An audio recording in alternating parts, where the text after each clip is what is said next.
پاکستان کوئی خیرات میں ملا ہوا ملک نہیں ہے، اس کے لیے ہمارے آباء و اجداد نے قربانیاں دی ہیں، اور اس کی بنیادوں میں الحمدللہ ہمارے بزرگوں کا خون شامل ہے۔ اور پاکستانی اس بات کو ہمیشہ یاد رکھیں کہ یہ وہ دوسری ریاست ہے جو کلمہ طیبہ کی بنیاد پہ بنی۔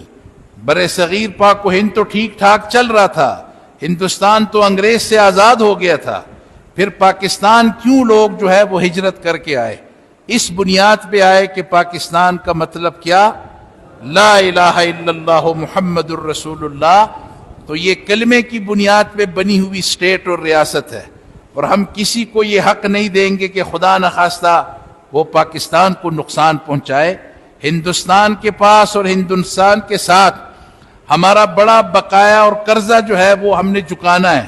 وہ کشمیر میں جو مظالم اس نے کیے ہیں اس کا بدلہ پوری امت مسلمہ اور خصوصاً ہم پاکستانیوں پہ لازم ہے، اور یہ سارا پاکستان جو ہے وہ اس بات کے لیے تیار ہے